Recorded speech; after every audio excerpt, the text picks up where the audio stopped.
जरा सोचो दोस्तों, अगर आपको पास्ट में जाकर अपनी गलती सुधारने का मौका मिल जाए तो क्या होगा। कुछ ऐसा ही होता है हमारे आज के हॉरर थ्रिलर मूवी में, जिसका नाम है डेविल। इस कहानी में हेमा नाम की लड़की की शादी एलेक्स से हो जाती है, लेकिन ऐसे ही एक दिन रोड एक्सीडेंट में हेमा की मुलाकात रोशन से हो जाती है और वो अपने पति को छोड़कर उस रोशन से प्यार करने लगती है। लेकिन दोस्तों, इस कहानी में जैसा दिख रहा है वैसा है नहीं। कहानी के एंड में आपको एक बहुत ही जबरदस्त ट्विस्ट देखने को मिलेगा, जिसे देखकर आपके होश उड़ जाएंगे। इसीलिए दोस्तों, वीडियो को एंड तक जरूर देखना। तो दोस्तों, मेरा नाम है किरण और आप देख रहे हैं हॉरर बॉक्स हिंदी। अगर आपको भी ऐसे ही हॉरर थ्रिलर मूवी देखना पसंद है तो हमारे चैनल को सब्सक्राइब जरूर कीजिए, क्योंकि हम आपके लिए ऐसे वीडियोस लाते रहते हैं। तो चलिए बिना किसी देरी के शुरू करते हैं आज की कहानी। कहानी की शुरुआत होती है आधी रात से, जहाँ पर हम एक घर को देखते हैं। उस घर में एक औरत जोर जोर से चिल्ला रही होती है और बाहर बहुत ही जबरदस्त बारिश हो रही थी। थोड़ी देर के बाद उस घर में हम किसी की लाश को देखते हैं, जो कि खून से लथपथ होती है। कोई उस लाश को घसीटते हुए वहां से ले जा रहा था। अब दोस्तों, यहाँ पर क्या चल रहा है ये समझने के लिए हमें फ्लैशबैक में जाना होगा, जहाँ पर हमें हेमा नाम की एक औरत को दिखाया जाता है, जो फिलहाल बहुत ही मायूस होकर अपनी कार में कहीं पर जा रही होती है। तभी उसी सेम टाइम पर दूसरी तरफ से रोशन नाम का एक बंदा अपने बाइक से आ रहा होता है और यहाँ पर ड्राइविंग करते वक्त पता नहीं हेमा क्या सोच रही थी, उसका ध्यान कहीं और होने की वजह से वो रॉन्ग रूट में आकर रोशन नाम के बंदे को ठोक देती है। अब यहाँ पर रोशन का हल्का सा एक्सीडेंट होता है। अब ये देखकर तुरंत ही हेमा को अपनी गलती का एहसास होता है और वो अपनी गाड़ी से उतरकर रोशन को हॉस्पिटल ले जाने लगती है। उसके बाद हॉस्पिटल में आने के बाद रोशन के हाथ पर बैंडेज किया जाता है, मतलब कि रोशन का हाथ बहुत ही ज्यादा जख्मी हो गया था। अब हेमा भी वहीं पर होती है और वो अंदर से बहुत ज्यादा घबराई हुई थी कि रोशन का हाथ कहीं फ्रैक्चर ना हुआ हो, और उसी तरह से वो रोशन से बार बार सॉरी बोलने लगती है। और रोशन यहाँ पर अंदर ही अंदर हेमा को बहुत ज्यादा गालियां देने लगता है कि इसकी वजह से मेरा हाथ टूट गया। उसके बाद हेमा रोशन को अपनी गाड़ी में बिठाकर उसके घर पर ड्रॉप कर देती है। अब दोस्तों, उसके अगले दिन हम देखते हैं हेमा अपने घर पर होती है और तब हेमा को हॉस्पिटल से कॉल आता है कि रोशन की रिपोर्ट्स आ चुके हैं, इसलिए आप उन्हें कलेक्ट करके ले जाइए। तो हेमा और रोशन डॉक्टर के पास जाते हैं और चेकअप करने के बाद डॉक्टर कहते हैं कि देखिए, घबराने की कोई बात नहीं है, बस इन्हें आराम करना होगा। अब रोशन वापस से अपने घर पर जाते समय एक स्टोर में जाकर काफी सारे मैगी के पैकेट्स खरीदता है। ये देखकर हेमा समझ जाती है कि रोशन एक सिंगल लड़का है और उसके घर में कोई भी मौजूद नहीं है और रोशन को तो यहाँ पर सिर्फ मैगी ही बनाना आता है। खैर, जो भी हो, हेमा रोशन को उसके घर पर ड्रॉप कर देती है और जब वो वापस से अपने घर पर आ रही होती है तब वो देखती है कि रोशन का फोन उसके गाड़ी में ही रह गया है, मतलब कि रोशन अपना फोन उसके गाड़ी में भूल गया था। इसीलिए उसके दूसरे दिन हेमा अपने हाथों से ब्रेकफास्ट बनाकर रोशन के घर पर आती है, उसे उसका मोबाइल देती है और ब्रेकफास्ट उसके सामने रखती है। दरअसल यहाँ पर ऑलरेडी रोशन ने 2 मिनट में बनने वाली मैगी बना चुका होता है, लेकिन हेमा ने जो ब्रेकफास्ट लाया था उसमें पूरियां थी, इसलिए वो पूरियों को खाने लगता है, क्योंकि काफी दिनों से उसने पूरियां नहीं खाई थी। फिर वो हेमा को थैंक यू कहता है और हेमा उसे कहती है कि आप अपनी माँ को बोल दीजिए, वो आपको बनाकर जरूर खिलाएगी। और दोस्तों, इसी बातों ही बातों में हमें पता चलता है कि रोशन की माँ भी इस दुनिया में नहीं है, मतलब कि वो टोटली अनाथ है।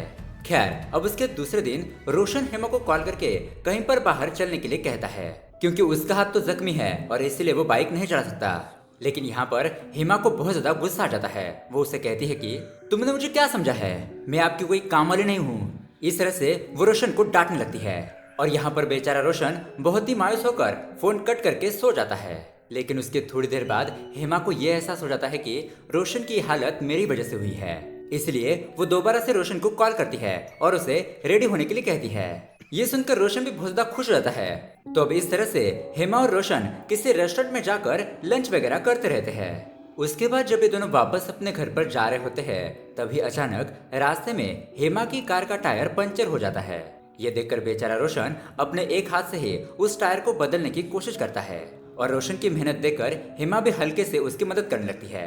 अब ये सब कुछ होने के बाद रोशन हेमा को अपने घर पर इनवाइट करता है चाय वगैरह पीने के लिए, और उसके अगले सीन में हम देखते हैं ये दोनों रोशन के घर पर चाय पी रहे होते हैं और उसी टाइम पर रोशन के घर की लाइट चली जाती है, जिसकी वजह से हेमा को बहुत ज्यादा पसीना आने लगता है। अब रोशन हेमा को देखकर अपने आप को कंट्रोल नहीं कर पाता और वो हेमा को अपनी ओर खींचकर उसे किस करने की कोशिश करने लगता है। लेकिन हेमा रोशन को रोककर उसे एक थप्पड़ लगाकर वहां से तुरंत ही चली जाती है। अब उसके बाद ऐसे ही कुछ दिन बीत जाते हैं, लेकिन रोशन और हेमा के बीच कुछ भी बात नहीं होती। एक दिन रोशन अकेला ही हॉस्पिटल जाता है अपने हाथ का बैंडेज निकलवाने के लिए, लेकिन शॉकिंगली वहां पर हेमा भी आ जाती है और अपने ही हाथों से रोशन के हाथ का बैंडेज निकालते हुए वो उसे सॉरी कहती है। मतलब कि हेमा भी अब रोशन से प्यार करने लगी है। इस तरह से दोस्तों इन दोनों की लव स्टोरी शुरू हो जाती है। हर रोज ये मुलाकात करते हैं, यहाँ वहाँ घूमने जाते हैं। खैर अब ऐसे ही एक दिन हेमा रोशन से मुलाकात करके वापस से अपने घर पर आ जाती है। तो यहाँ पर हमें पता चलता है कि हेमा की ऑलरेडी शादी हो चुकी है और उसके हस्बैंड का नाम है एलेक्स।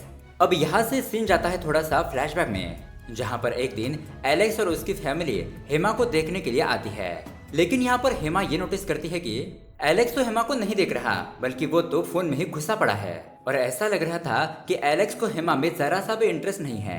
लेकिन इसके बावजूद भी हेमा और एलेक्स की शादी हो जाती है। उन दोनों की फैमिली बहुत ज्यादा एंजॉय करती है, डांस वगैरह भी करने लगती है। यहाँ पर हम एलेक्स के घर को देखते हैं जो कि बहुत बड़ा और खूबसूरत होता है। अब हेमा अपने हाथ में दूध का गिलास लेकर एलेक्स के कमरे में जाती है, लेकिन उस वक्त एलेक्स तो किसी के साथ फोन पर बात कर रहा था। खैर अब उसके कुछ देर बाद वो अपने फोन को कट करता है और फिर हेमा के पास आता है। वो हेमा के साथ थोड़ा रोमांटिक हो ही रहा था कि तभी उसे दोबारा से कॉल आता है और कॉल से ऐसा लग रहा था कि सामने वाला बंदा किसी प्रॉब्लम में है। इसलिए एलेक्स तुरंत ही अपने कपड़े बदलता है और हेमा से कहता है कि देखो मैं थोड़ी देर में आ जाऊंगा। और इस तरह से वो सुहागरात के दिन ही हेमा को अकेला छोड़कर वहां से चला जाता है। अब दोस्तों सुबह होने के बाद हमें पता चलता है कि एक्चुअली एलेक्स का सोफी नाम की एक लड़की से अफेयर चल रहा है और एलेक्स ने कल रात अपनी सुहागरात सोफी के साथ ही मनाई।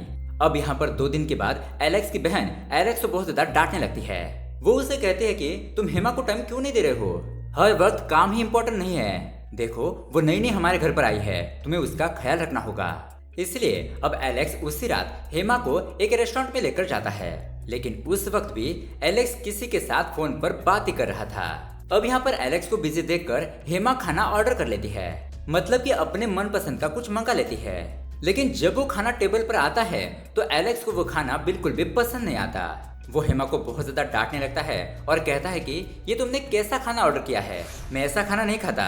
और वहाँ पर सारे लोगों के सामने हेमा शर्मिंदा हो जाती है। अब दोस्तों उसके अगले सीन में हम देखते हैं एलेक्स वर्कआउट करने के लिए जिम में आया होता है और उसी जिम में सोफी भी आई थी। ये दोनों रोमांस करते हुए अपनी एक्सरसाइज करने लगते हैं और उसी वक्त एलेक्स को उसकी बहन का कॉल आता है। वो उसे कहती है कि तुम फटाफट से घर पर आ जाओ, क्योंकि उसकी पूरी फैमिली वापस अपने गांव जा रही है। तो वहां से जाते वक्त एलेक्स वहां के जिम बॉय से कहता है कि तुम हल्के से सोफी का ख्याल रखो, उसे कोई भी चीज चाहिए हो तो उसकी मदद करो। और यहाँ पर वो जिम बॉय सोफी की मदद करते हुए उसके ऊपर लाइन मारना शुरू कर देता है। उसके बाद जब एलेक्स वापस से अपने घर पर जा रहा होता है तो वो सड़क पर देखता है कि बाइक में 2 बंदे आकर किसी लड़की की चेन खींच कर ले जा रहे हैं। ये देखकर एलेक्स तुरंत ही अपनी गाड़ी से उतर जाता है और उन 2 बंदों का सामना करने की कोशिश करता है, लेकिन वो दोनों एलेक्स को चाकू दिखाकर धमकाने लगते हैं। लेकिन यहाँ पर उनकी बाइक स्टार्ट नहीं हो रही थी, इसीलिए वो दोनों डर के मारे उस चेन को वहीं पर छोड़कर भाग जाते हैं। अब उस सड़क के किनारे एक भिखारी बाइबल पढ़ता रहता है। एलेक्स उस बंदे को कुछ पैसे देता है और बदले में वो एलेक्स को क्रॉस देता है, एक छोटा सा क्रॉस। उसके बाद जब एलेक्स वापस अपने घर पर आता है तो एलेक्स की फैमिली और हेमा की फैमिली वापस अपने घर पर चले जाते हैं। उसके अगले दिन हेमा बहुत ही प्यार से एलेक्स के लिए खाना बनाती है, उसके लिए अलग अलग डिशेस बनाती है, लेकिन एलेक्स तो सोफी के प्यार में डूबा हुआ है। दरअसल ये सोफी उसके ऑफिस में काम करती है और ये दोनों मिलकर बाहर ही डिनर करते हैं। जब एलेक्स घर पर वापस आता है तो हेमा बहुत ही प्यार से एलेक्स को खाना परोसने लगती है, लेकिन यहाँ पर एलेक्स ये सब कुछ देखकर बहाना बनाने लगता है। कहता है कि मेरी तबीयत ठीक नहीं है, मुझे ढंग से डाइजेस्ट नहीं हो रहा है, और ऐसा कहकर वो सो जाता है। और ये देखकर बेचारी हेमा बहुत ज्यादा दुखी हो जाती है। अब उसके अगले दिन सुबह होने के बाद हेमा अपनी माँ को कॉल करती है और अच्छा डाइजेशन होने के लिए कौन सा खाना बनाऊं ऐसा पूछती है। उसकी माँ उसे कर्ड राइस बनाने के लिए कहती है और हेमा कर्ड राइस बनाकर एलेक्स के ऑफिस जाने लगती है उसे टिफिन देने के लिए। लेकिन इस तरफ ऑफिस में तो कुछ अलग ही कांड चल रहा था। एलेक्स सोफी को अपने केबिन में बुलाकर उसके साथ थोड़ा सा रोमांस करने की कोशिश करता है, लेकिन उस वक्त सोफी बहुत ज्यादा जल्दी में थी, इसलिए वो एलेक्स को दूर करके वहां से चली जाती है। अब इसके थोड़ी देर बाद में हेमा एलेक्स के केबिन में आती है और एलेक्स तो उसे देखकर शॉक ही रह जाता है। वो एलेक्स से कहती है कि मैं आपके लिए खाना लेकर आई हूँ, आपके डाइजेशन के लिए ये बहुत ही अच्छा खाना है। इस तरह से वो वॉशरूम में जाती है प्लेट वॉश करने के लिए, और तभी उसी वक्त सोफी दोबारा से एलेक्स के पास आती है और उसे सॉरी बोलती है कि सॉरी बेबी, मैं थोड़ा सा जल्दी में थी। इस तरह से वो उसे जबरदस्ती किस करने लगती है। और दोस्तों उसी वक्त हेमा वॉशरूम से बाहर आकर उन दोनों को एक साथ देख लेती है। उसके बाद क्या था, हेमा बहुत ही दुखी होकर वापस अपने घर पर आ जाती है। और दोस्तों यही सीन मूवी के स्टार्टिंग में दिखाया था। और उसी दरमियान आते वक्त हेमा ने रोशन को रास्ते में ठोक दिया और उसके बाद उन दोनों की मुलाकात बढ़ गई और उन दोनों में प्यार हो गया। अब यहाँ पर प्रेजेंट डे में जब हेमा वापस अपने घर पर आती है तो एलेक्स बहुत ज्यादा दुखी होता है। अब दोस्तों यहाँ से सीन दोबारा से फ्लैशबैक में जाता है। वो एक्चुअली एक दिन एलेक्स को ये बात पता चल गई कि उसकी गर्लफ्रेंड सोफी का उस जिम बॉय के साथ चक्कर चल रहा है। मतलब दोस्तों देख रहे हो, अफेयर के अंदर अफेयर। अब सोफी के बारे में ये बात कंफर्म करने के लिए वो एक होटल पर जाता है। तो सच में उस दिन सोफी उस बंदे के साथ होती है बिस्तर पर। लेकिन यहाँ पर एलेक्स सोफी से कुछ भी नहीं कहता और वापस से अपने घर पर आ जाता है। और यहाँ पर हम प्रेजेंट सीन में देखते हैं कि एलेक्स हेमा के पैरों में गिरकर उससे बहुत ज्यादा माफी मांगने लगता है कि सॉरी हेमा, मैंने तुमको धोखा दिया, क्योंकि मेरा एक लड़की के साथ अफेयर चल रहा था लेकिन उस लड़की ने मुझे धोखा दे दिया। लेकिन अब तुम ही मेरी जान और जिगर का टुकड़ा हो, मैं सिर्फ तुमसे ही प्यार करूंगा। इस तरह से अभी दोनों पहली बार रोमांस वगैरह करने लगते हैं, मतलब कि एक दूसरे को समझने लगते हैं। अब उसके अगले दिन रोशन हेमा से मुलाकात करने लगता है और यहाँ पर हेमा रोशन को बहुत ही जबरदस्त शॉकिंग बात कहती है, रोशन तुम्हारे पास माँ नहीं है ना, तो उसी माँ की मैंने कमी पूरी कर दी, बस उससे ज्यादा और कुछ नहीं। मैं तुमसे प्यार नहीं करती, मैं मेरे पति के साथ बहुत खुश हूँ। इस तरह से यहाँ पर बहुत बड़े बड़े डायलॉग मारने लगती है। उसके बाद रोशन फाइनली हेमा से कहता है कि ठीक है हेमा, तो फिर तुम अपने पति का ख्याल रखना, बाय। अब दोस्तों उसके बाद हम देखते हैं कि हेमा और एलेक्स की जिंदगी बहुत ही खुशहाली से बीतने लगती है। वो दोनों अपनी जिंदगी में बहुत ज्यादा खुश होते हैं, बाहर इधर उधर घूमने लगते हैं, एक दूसरे के साथ प्यार से रहने लगते हैं और एलेक्स सोफी को भी छोड़ देता है। लेकिन अचानक एक रात रोशन हेमा को मैसेज करता है कि मैं तुम्हारे घर के बाहर खड़ा हूँ, प्लीज एक बार मुझसे मिल लो। हेमा कॉल करके बताने लगती है कि तुम फटाफट से यहाँ से चले जाओ। लेकिन यहाँ पर रोशन जिद ही करने लगता है, इसलिए हेमा दरवाजा ओपन करती है और रोशन उसे कहने लगता है कि मैं इंडिया छोड़कर फॉरेन जा रहा हूँ, तो इसलिए जाते समय मैं तुमसे आखिरी बार मिलने के लिए आया हूँ। अब यहाँ पर ये दोनों बात कर रहे होते हैं और तभी उसी वक्त एलेक्स अपने कमरे से बाहर आ जाता है। लेकिन इसी दरमियान रोशन किसी जगह पर छुप गया था। एलेक्स हेमा को देखकर कहता है कि अरे आधी रात को तुम यहाँ पर क्या कर रही हो, और यहाँ पर बहुत जबरदस्त बारिश भी हो रही है। इस तरह से वो उसे अपने बेडरूम में ले जाने लगता है। और शॉकिंग बात ये होती है कि एक्चुअली रोशन भी उनके ही बेडरूम में छुपा होता है। उसके कुछ देर बाद रोशन हेमा को जगाकर कहता है कि तुम दरवाजा ओपन करो, मैं यहाँ से चला जाऊंगा। और जब वो मेन दरवाजे के पास जाता है तो रोशन हेमा को हक करने लगता है और किस वगैरह भी करने लगता है। लेकिन उसी वक्त एलेक्स अपने कमरे से बाहर आकर इन दोनों को साथ में देख लेता है। उसके बाद क्या था, वो चाकू लेकर रोशन और हेमा को मारने की कोशिश करने लगता है और यहाँ पर बहुत ही जबरदस्त हाथापाई शुरू हो जाती है।